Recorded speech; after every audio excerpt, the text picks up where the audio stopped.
keracunan bergizi. Sebelumnya perkenalkan, nama saya Putri Sahrul dari Universitas Sulawesi Barat, Fakultas Ekonomi, dan dosen pembimbing saya itu Ibu Siti Abdullah. Dan langsung saja Kak, bagaimana komentar Kakak mengenai keracunan bergizi yang marak sekarang ini? Sebenarnya ya, keracunan kadang penerimaan pasien itu kayak siswa kan, kita tidak tahu adik sekolah ini alergika atau apa. Kadang memang dan bahan yang tersedia tidak apa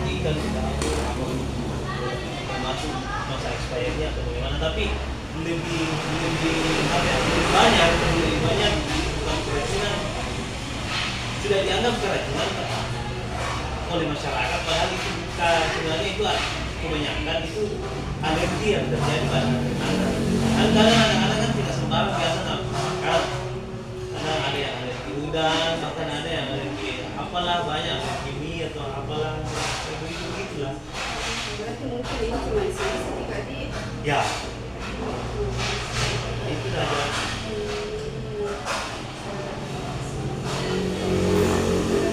Bagaimana proses penyediaan makanan bergizi dalam program MBG untuk memastikan kecukupan gizi bagi pendidik?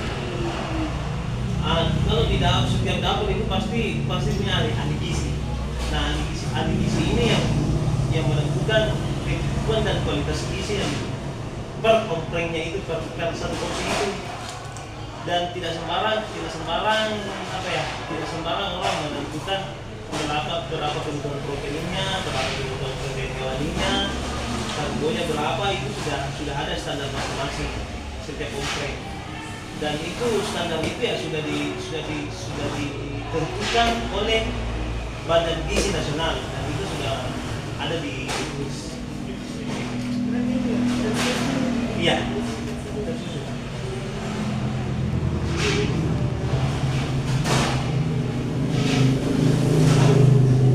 Apa tantangan utama yang dihadapi dalam pelaksanaan pelayanan makanan bergizi gratis dan bagaimana solusi yang diterapkan untuk mengatasinya?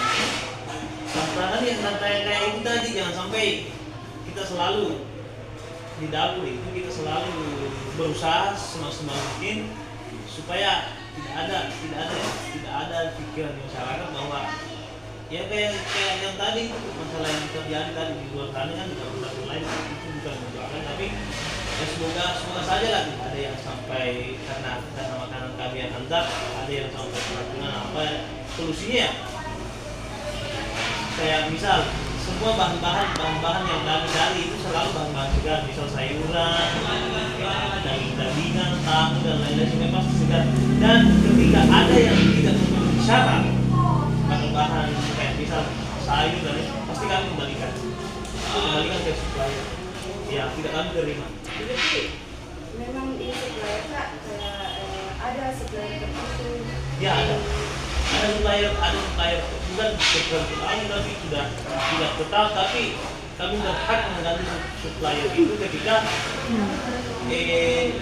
bahan yang diantarkan ke kami tidak memenuhi syarat, misalnya kesegarannya segar atau tidak, apakah sudah mendekati masa expirednya bahan-bahannya, kayak bahan misal minyak kah, apakah pasti kami kembalikan kami ke ini.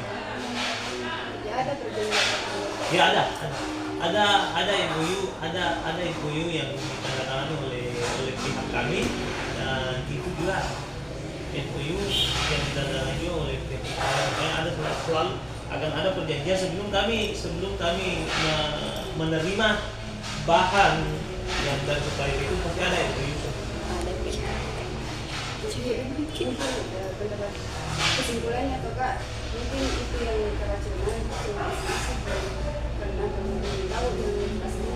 Ya, saya juga tidak berani berkomentar. Yang jelas setiap dapur sebelum diantar pasti akan menyimpan sampel per hari, karena itu yang akan diperiksa oleh pihak yang berwenang, misal dinkes kah dari kesehatan atau apa, dan tidak ada kejadian yang seperti itu. Kak, makasih untuk wawancara ini. Ya.